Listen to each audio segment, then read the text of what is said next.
Yeah, special programming.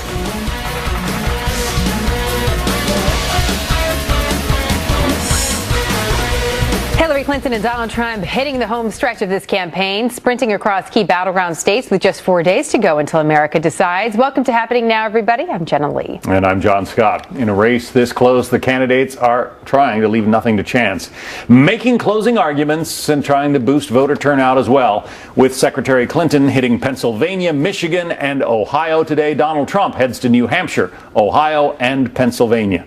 We have live Fox team coverage with senior national correspondent John Roberts on the Trump campaign. But we begin with Fox Business Network's Blake Berman live in Washington with the Clinton campaign. Blake.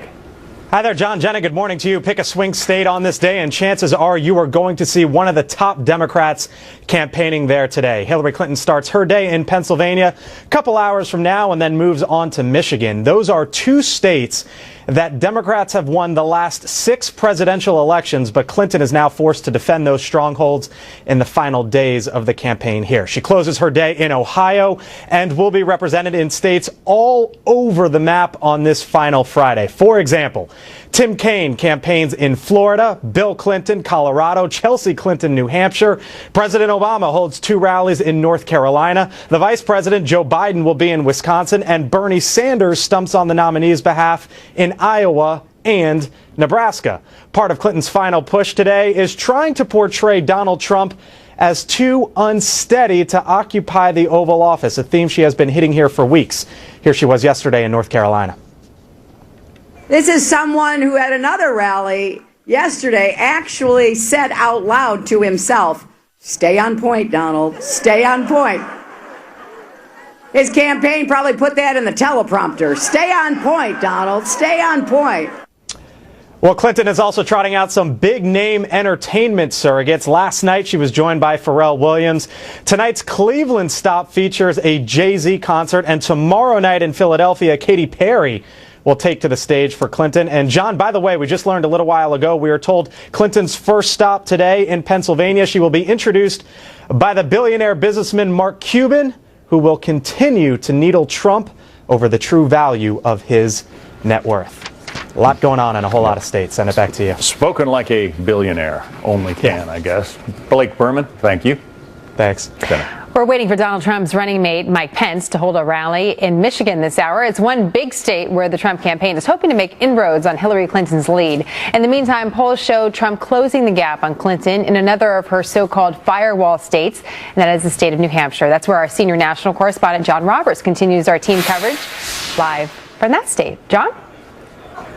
Jana, good morning to you. You know, Donald Trump only has a couple of paths to get to 270 electoral votes, and one of those paths runs right through the Granite State here.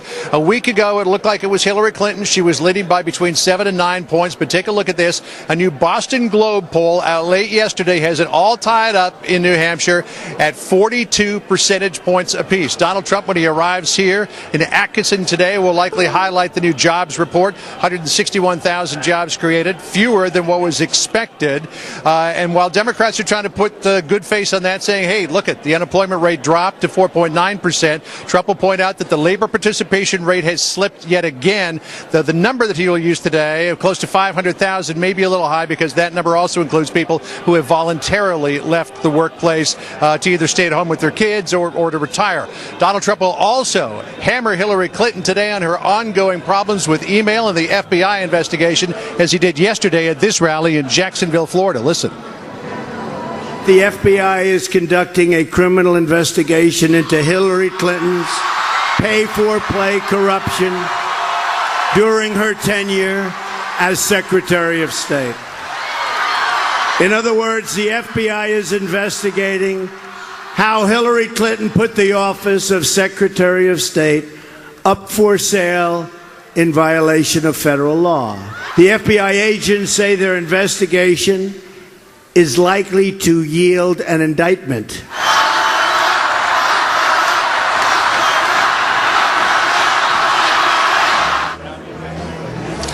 So expect more of that today in the states that Trump will be campaigning in. Wife Melania out yesterday for her first big formal speech since her convention speech back in July. It was in Berwyn, Pennsylvania, just outside of Philadelphia, trying to ramp up enthusiasm among Republican women, saying if she becomes first lady, she will make the issue of cyberbullying her primary issue. Listen to this. People have asked me, if Donald is the president, what kind of first lady will you be? It will be my honor and privilege to serve this country. I will be an advocate for women and for children.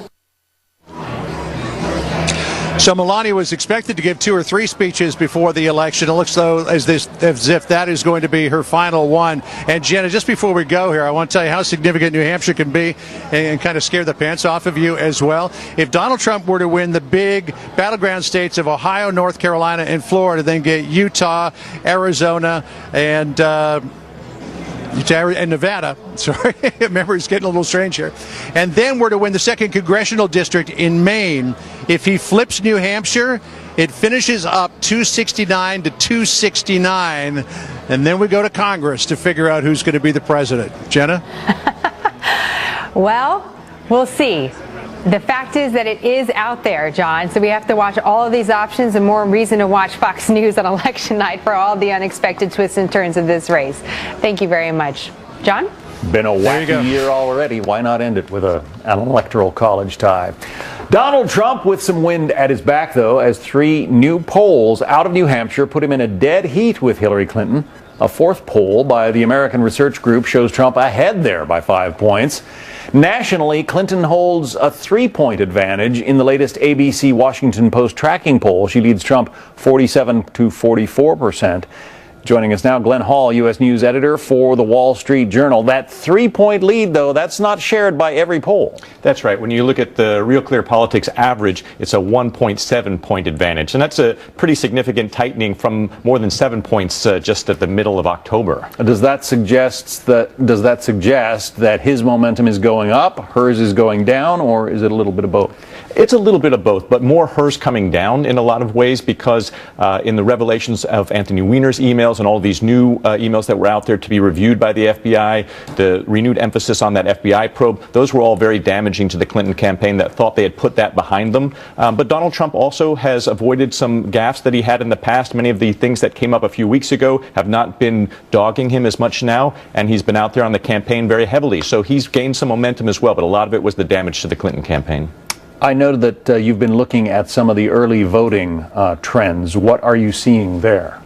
Well, it's a mixed bag in a lot of ways. When you see the number of black voters who have historically been strong supporters of the Democrats and Hillary Clinton, they're not coming out in as big a fashion as we've seen in past presidential elections. But overall, Democrats are seeing more early voters than Republicans. So mixed bag there, but it's an important indicator. There's 30 million early votes already. But isn't it traditionally Democrats who are more likely to be early voters than Republicans? That's right. These patterns are not completely out of the norm, but they're indicative of how things may play out down the road and some areas that Clinton and others are worried about as they campaign out there, trying to make sure they get that black vote out.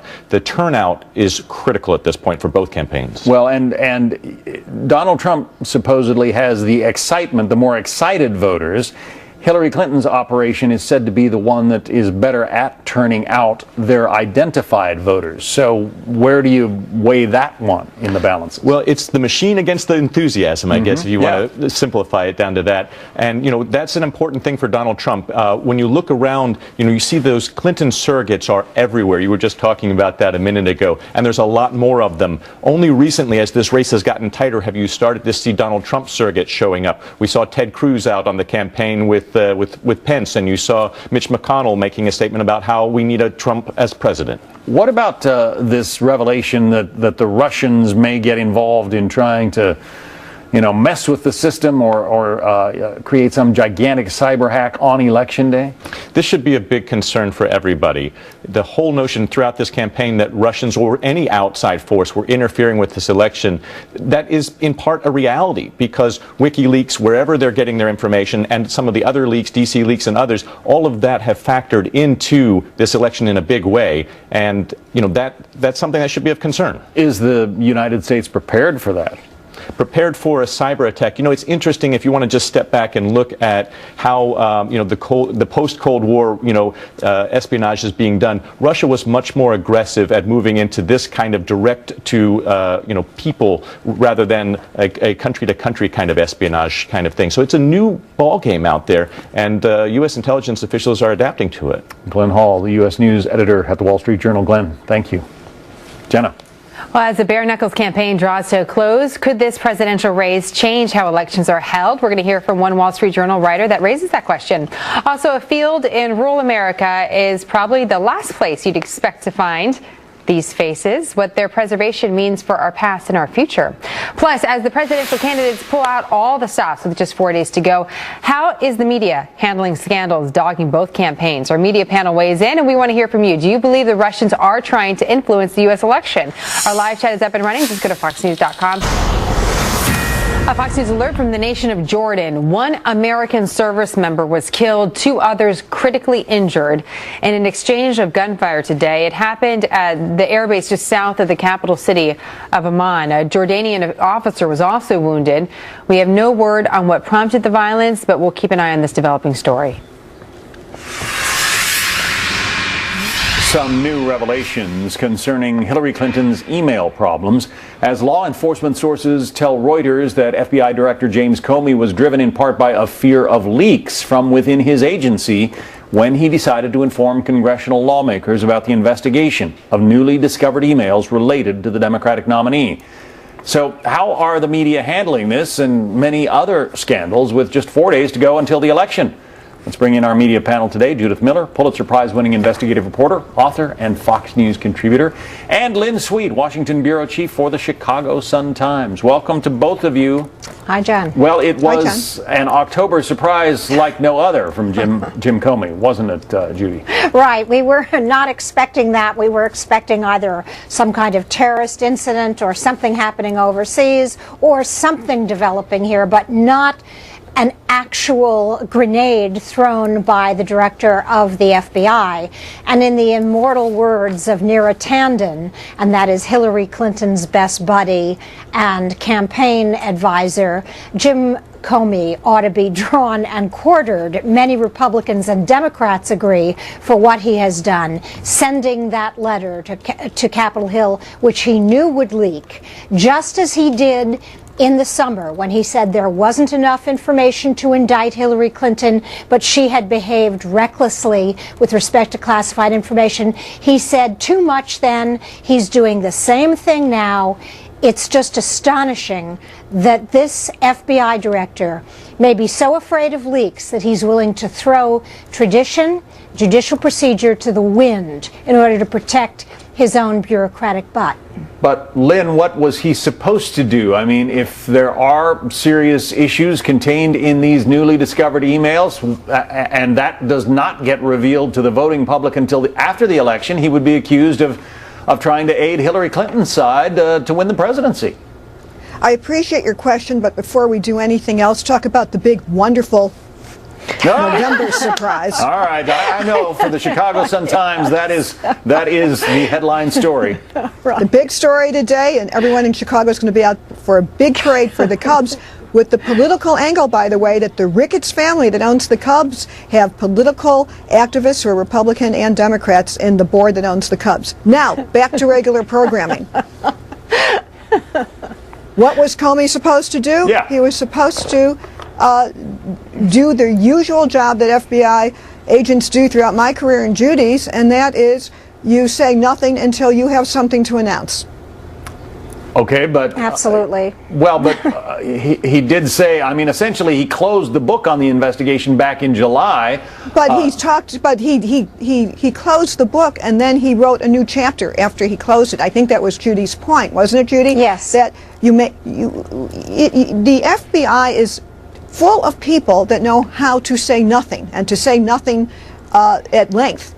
It's one of the hardest agencies to crack when you're trying to report about what's happening. So the point is, people who are under investigation, especially in white-collar crime, which is what we're talking about, or political people in elected office, They go for years trying to get a statement from the FBI saying, am I clear yet? Is it over? Are we still doing it? It's hard. So Comey went too far in the summer, and when you're this close to an election, and he could have just let the investigation continue, or among the options he had, and maybe we're not even considering all of them here right now, I think the route he took was one that he knew or should have known would be controversial.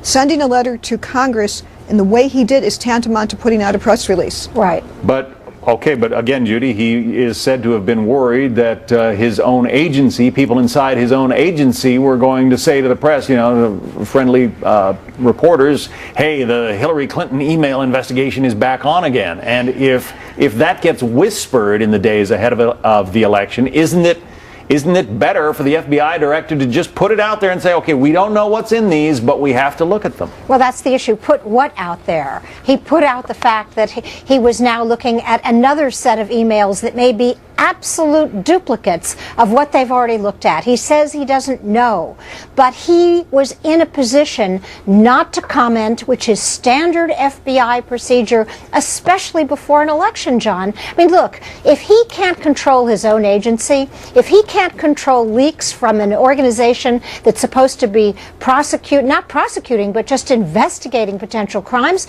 what does it say about Mr. Comey's leadership ability or about the trust and faith that the investigators working for him place in him? I think he has done himself a great disservice, the FBI a great disservice, and perhaps, depending on how things come out on Tuesday, the country a great disservice. He should not have intervened at this point so close to an election. I think many Republicans and Democrats agree on that. Well, and certainly media people may have to cover this, but I'm not sure that we like it. It's going to be interesting to see where all of these trails eventually lead. Judy Miller and Lynn, congratulations to your Cubs, Lynn Sweet. Thank you both. Thank you, John. She looks good in the hat, by the way. Lynn, yes, that baseball does. hat. Yeah. Nice. Not always easy to pull that off. No, absolutely. Well, after a contentious election season, could party leaders change the way? Well, just 4 days to go, and many Americans are certainly ready for this election to come to its conclusion, its natural conclusion. An editorial about what may happen after this unusual campaign by Jason Riley today in the Wall Street Journal saying this, quote, the temptation to tinker with the presidential selection process that has produced the two most unpopular nominees in memory will be significant. If Republican and Democratic officials choose to go that route after this campaign season is behind us, what are the options?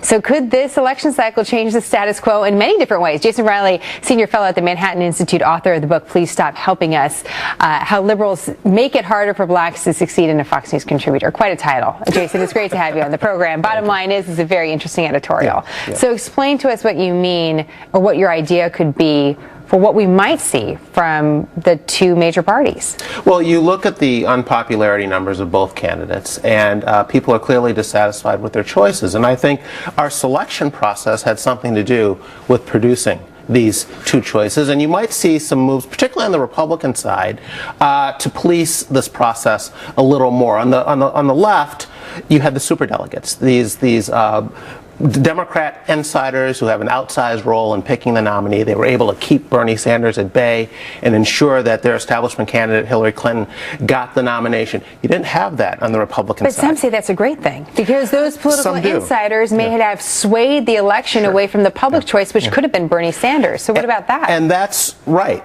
And that's what this move over the past 100 years has done. It's a progressive move to create more direct democracy. Don't have party insiders or parties in general picking the nominees. Let the people pick.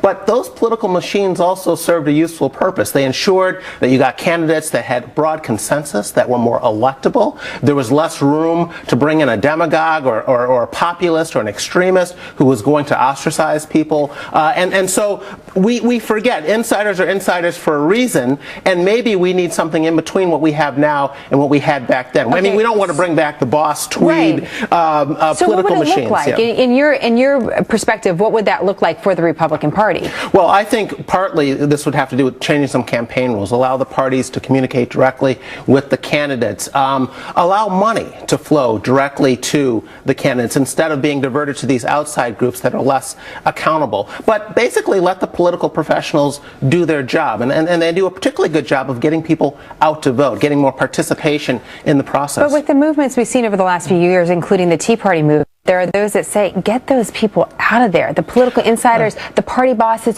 all of that stuff, it's toxic to us. We want the power to be back with the people. What would you say to somebody with that Well, that's what the move has been. Again, the more direct, instead of having the party insiders pick nominees, we have direct primaries where people are picking the nominees that way. And that's been the move, but it comes at a cost. It comes at a cost of getting more extreme candidates that are able to win and are less accountable to larger portions of the population. What if that is the reflection of the public? It may, in fact, be a reflection. And we're going to find out in 4 days if, in fact, an establishment candidate like Hillary Clinton, who has a machine behind her, can win against an outsider like Donald Trump. When I was reading your column, I was thinking about the autopsy, so-called autopsy report that the GOP issued after the 2012 election. I'm just going to read a small portion of that because it's interesting. This is what it says. It would be a mistake for any one organization to think it can circumvent GOP voters and handpick our nominees. No one has a monopoly over knowing who is the best candidate. The electorate ultimately makes the decision. We need to have a participatory nominating processes. Based upon our experiences in recent elections, we understand and believe that voters, when given choices, will ultimately make better decisions than any outside group, individual, set of operatives, or activists. And some have used that particular suggestion during this campaign season because of Donald Trump, because there were so many party members that did not want to see him to be the head of the ticket. So how do you listen to something like that was issued just 4 years ago, 3.5 years ago, and then apply it ahead as we will examine what happens this time around? I think what has frustrated a lot of Republicans is that they were unable to do what Democrats were able to do to Bernie Sanders, which is to stop an outsider from infiltrating their party. Bernie Sanders was a registered independent up until a few days before the New Hampshire primary, where he became a Democrat. And a lot of Democrats said, you know, you're not even a real Democrat. You're not going to get in. On the Republican side, you have what many consider a nominal Republican in Donald Trump that has been all over the political map in the past decade, but nevertheless was able to run under the auspices of the Republican establishment. And many people didn't like that. So I think that, you know, there's something in between the system that the Democrats have and the system that the Republicans had. And we ought to find a happy medium here. So begins the conversation. It'll be interesting. We'll see the results in the next few days, and then we'll talk more. Jason, really something to think about. We appreciate it very much. John? A Fox News alert, we have learned that a jury has reached a verdict in the George Washington Bridge lane closing trial. That involves two key ex-allies of New Jersey Governor Chris Christie, Bridget Ann Kelly, and Bill Baroni. The 9-count jury, the 9 counts against them have been decided on by the jury. We don't know what the verdict is yet, but as soon as we do, we'll bring it to you. Plus, Jenna has a larger-than-life tribute to our presidents of the past. Standing in weeds as tall as these is totally worth it because I get to be next to these guys. Their full story after the break.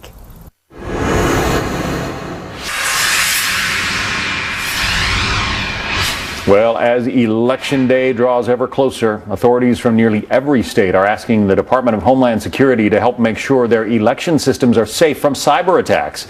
This comes as federal officials take steps to counter any Election Day chaos, including cyber attacks that could spread misinformation about the candidates across social media.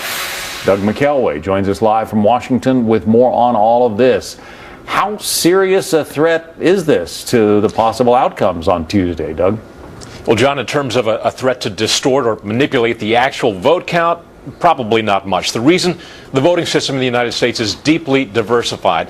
Elections are done state by state, as we all know, and within each state, district by district, and polling place by polling place, and there's no single national tabulating center, no single internet server to connect them all. That said, There is little doubt among national security experts that Russia under President Putin has been trying to disrupt and to sow seeds of doubt about our election process. The U.S. intelligence community is confident that the Russian government directed the recent compromises of emails from U.S. persons and institutions, including from U.S. political organizations. Next. These thefts and disclosures are intended to interfere with the U.S. election process. Can't get any plainer than that.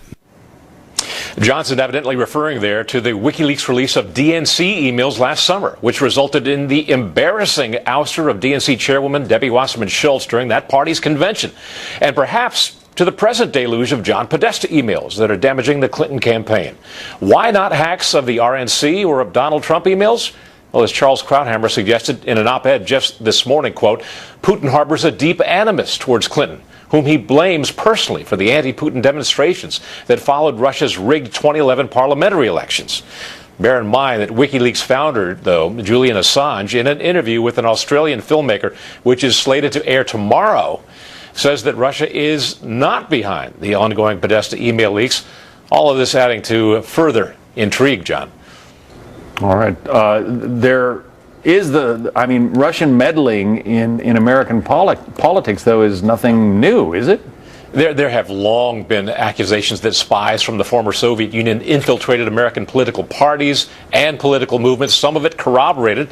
According to former Soviet military officer and spy Stanislav Lunev, the Soviets spent more than $1 billion for the peace movements against the Vietnam War, which he called, and I'm quoting now, a hugely successful campaign and well worth the cost. John? Wow. Doug McElway. Doug, thank you. A Fox News alert and a big story out of New Jersey that is surely to make national news. We do have the results for the so-called Bridgegate trial, the traffic scandal that embroiled Chris Christie, the governor of New Jersey.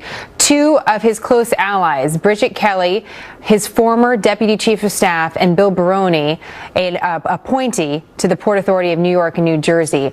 Both of these individuals were on trial and the allegations were that they were political retaliation. They created a traffic problem on the George Washington Bridge. They denied these charges, but now we have the results from a jury of their peers, and they have been found guilty on all 9 charges right now. The governor, again, has denied any involvement, any knowledge of this. But if we go back to 2013, there is a Democratic mayor in a town right by the George Washington Bridge. He would not endorse the governor. And apparently, because of that, Bridget Kelly and Bill Baroni took the necessary steps they thought to retaliate against this mayor and cause a traffic problem on the George Washington Bridge, which we should mention is the busiest bridge in the entire world. 86 years in prison, the possible sentence for both of these two individuals after the conviction on 9 counts. It seems unlikely that any judge would sentence them to 86 years in prison given what has happened here. But that is the potential sentence for Bill Baroni, Bridget Ann Kelly, both former allies and close associates of the governor of New Jersey, Chris Christie, both of them guilty on all counts in that scandal. Both presidential candidates are pulling out all the stops in Florida with just 4 days to go. Why this battleground state could be the key to victory on Tuesday. They're also both spending time in New Hampshire, where the race could not be tighter. Why independent voters are taking the spotlight in the Granite State. Plus, Jenna's look at the presidential heads. You got to see this. As the nation readies itself for the election of our next president, we wanted to share with you a look at something truly unique as we all reflect on who our next leader will be. Only a few miles away from one of the most important battles of the American Revolution, where our first president held his dying son, all the while securing our independence, we find a larger-than-life tribute to our nation's leaders tucked away from the public eye. But it's something that deserves to be seen by all. Take a look. It may look like just any field somewhere in rural America, but down a muddy dirt road not far from the highway, we find a group of familiar faces sitting silently on a family farm in Virginia. 43 of them with one common thread, temporarily serving as leader of the free world. Well, they wanted me to crush them and just get them out of the park. And I just couldn't do it. Howard Hankins saved them after a private presidential park went bust. Turns out even presidents can't escape an economic downturn. So he moved them, each about 16,000 pounds of cement and steel, onto a flatbed truck and drove them down the interstate, painstakingly under power lines one by one, and lined them all up to wait for a better home. That was 3 years ago. When you're here by yourself, what do you think about? Well, some days cleaning the weeds up and neating the guys up, and some days your mind will wander into history and once again the sacrifices that these guys made. The decisions they had to make change all our lives. Ask not what America will do for you, but what together we can do for the freedom of man. If you seek liberalization, come here to this gate. Mr. Gorbachev, open this gate. The only thing we have to fear is fear itself. You know what I think about when I look at all of these faces? You have 43 presidents out here.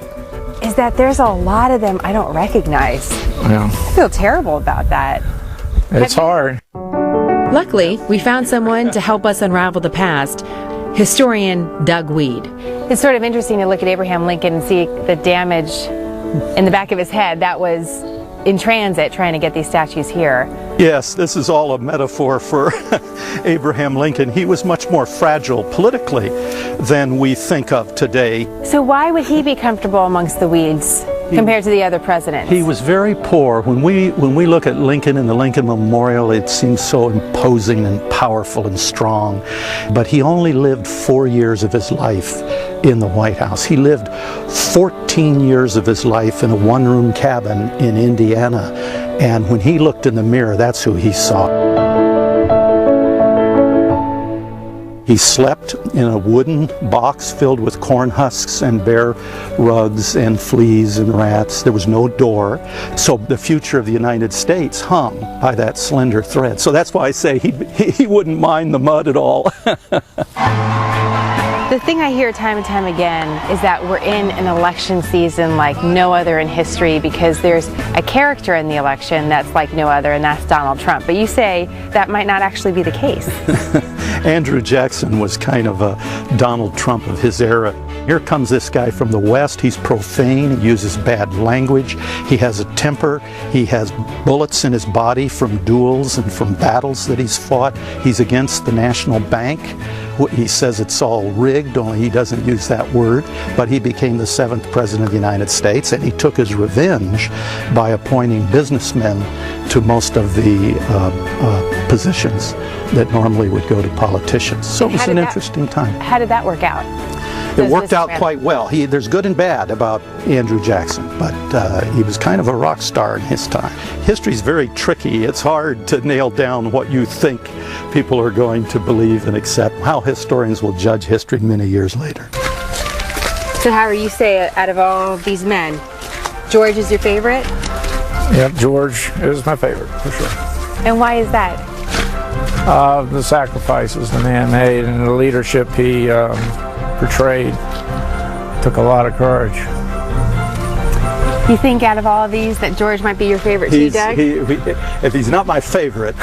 it's hard for you to play favorites as a historian, right? I'd say he's the best president in American history. Really? Because he walked away from power. That was the greatest gift he gave to America, to say, look, I have power, and I give it up to the people. And that became a great moral example, made it tough on all his successors. Howard hopes to build a new park someday. In the meantime, the group will await its next member, weathering the elements under the weight of the wide-open American sky, as one president moves peacefully from power to the history books, and a new leader emerges. Who will they be? What will define their legacy? Their stone-faced company and the country quietly await. It's really something to see the whole group together, because you often don't see all the presidents together in one place just looking at you.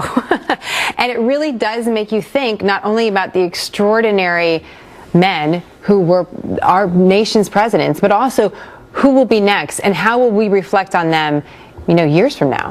Is this now on private property? I mean, can anybody go see them, or? So it's on the private farm of Howard, and he put them there because he didn't want to crush them. Yeah. And he didn't know what to do with them, and he didn't have anywhere else to move them. So they're sitting on his family farm, and he's hoping to create another presidential park someday to honor all the presidents. He's a patriot. Howard, I mean, he figured out a way to do it with his own money, his own time, and they're just sitting there in the field. Like his buddies. And we're going to need a new bust soon to go with the rest of them. That's right. There's only 43. So he says he does have a template for Barack Obama so that he can be added. And then, of course, we'll have to see who's next after that. Wow. Fascinating. Good job. A Fox News alert. All counts guilty in the so-called Bridgegate case, the closing of lanes on the George Washington Bridge that resulted in terrific traffic tie-ups for those trying to cross from the Fort Lee side of the river in New Jersey. 2 former close associates of New Jersey Governor Chris Christie guilty. David Lee Miller will join us after the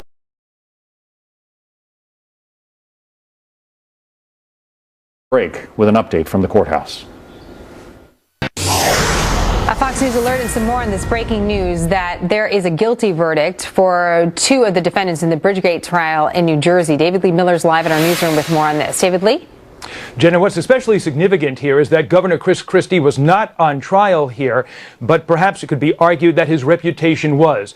2 of his former high-ranking aides were convicted of multiple charges in connection with a scheme to shut down traffic on the world's busiest bridge, the George Washington Bridge that connects New Jersey with New York.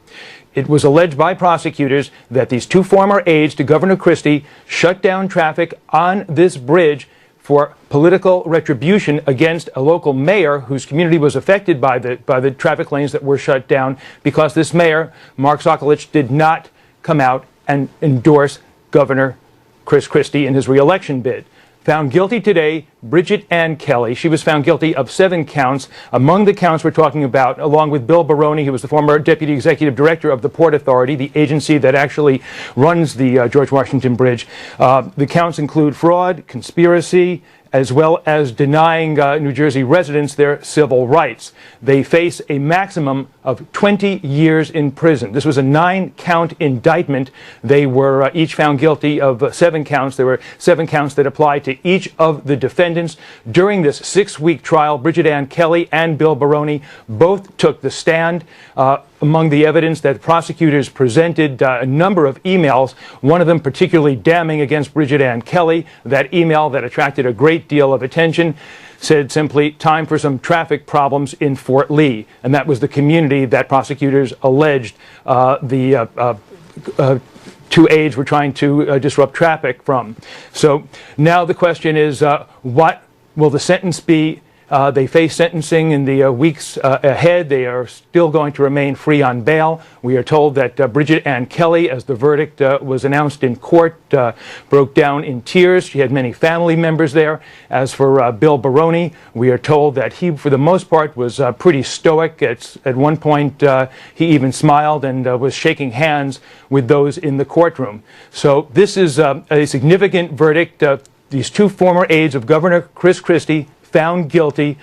Also, the question now is, what, if any, impact is this going to have on the governor? During the trial itself, the prosecutors themselves and others who testified said that the governor knew about this scheme to shut down traffic on the George Washington Bridge. This is something that Governor Christie has repeatedly denied, but the prosecution maintained that he did know about this scheme. But again, Christie has not been charged. He will, however, appear in court, and this is an interesting development aside from the trial, Jenna. Later this month, there's a citizen's complaint against the governor alleging that he did have a role in the shutdown of traffic on the George Washington Bridge, and later this month he is going to be in a New Jersey court, at least he's scheduled to be in a New Jersey court, to address that charge. But the headline this hour, 2 former aides of Governor Chris Christie found guilty on multiple counts in connection with the Bridgegate scandal. It's a big story. As you mentioned, a criminal summons was issued to Chris Christie in about 20 days, a little less than 20 days. He will be appearing in court. So certainly more on this story as we get it.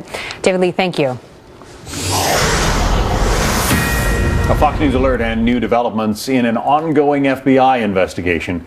Joining us now, Bret Baier, anchor of Special Report. Bret.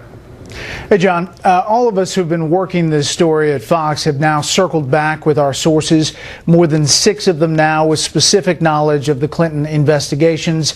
They confirm that there is an active investigation into the Clinton Foundation that has been going on for more than a year. It is continuing. And for those investigators working it, it is a priority. But we have also reported there is a split, not only between the FBI and the Department of Justice on this, but within the FBI. On the hacking of Clinton's private unsecured server, while multiple sources believe and are operating under the working assumption that the server has been hacked, and some had specific quotes to that belief, there are, to this day, no digital fingerprints of such breaches. Here's what FBI Director Comey said about it back in July. With respect to potential computer intrusion by hostile actors, we did not find direct evidence that Secretary Clinton's personal email domain in its various configurations since 2009 was hacked successfully. But given the nature of the system and of the actors potentially involved, we assess we would be unlikely to see such direct evidence. We do assess that hostile actors gained access to the private commercial email accounts of people with whom Secretary Clinton was in regular contact from her personal account. I was quoting from one source about his certainty that the server had been hacked by 5 foreign intelligence agencies, and while others believe that is probable because of the confirmed hacking of email accounts Secretary Clinton communicated with, as of today, there are still no digital fingerprints of a breach, no matter what the working assumption is within the Bureau. All the time, but especially in a heated election, on a topic this explosive, every word matters, no matter how well sourced. Which brings me to this. I explained a couple of times yesterday the phrasing of one of my answers to Brit Hume on Wednesday night, saying it was inartful. The way I answered the last question about whether the investigations would continue after the election. And I answered that, yes, our sources said it would. They would continue to likely an indictment. Well, that just wasn't inartful. It was a mistake. And for that, I'm sorry. I should have said they will continue to build their case. Indictment obviously is a very loaded word, John, especially in this atmosphere, and no one knows if there would or would not be an indictment, no matter how strong investigators feel their evidence is. It's obviously a prosecutor who has to agree to take the case and make that case to a grand jury. We stand by the sourcing on the ongoing active Clinton Foundation investigation and are working to get sources with knowledge of the details on the record and on camera, hopefully today. John? But clearly there are some within the FBI who believe that the email system was hacked by foreign operators. It's just not something that the FBI is putting out there as being a certainty. Exactly. They're sticking with what Comey said back in July. But to be clear, you know, when you're quoting someone, you have to be clear that there is this cut and dry determination that you have to have the digital cyber fingerprints to make a complete determination. We should have made that distinction. Bret Baier, anchor of Special Report. Bret, thank you. Sure. The Clinton Foundation, the ongoing FBI investigations. Lots happening right now in the campaign trail, and we're going to see some of the heightened attention on all of this over the next several days. But there's a lot to work through, and we'll certainly be paying attention to Special Report later on today for more of Bret's great reporting and also more reporting from Catherine Herridge and beyond. And we will see you back here in an hour. Outnumbered.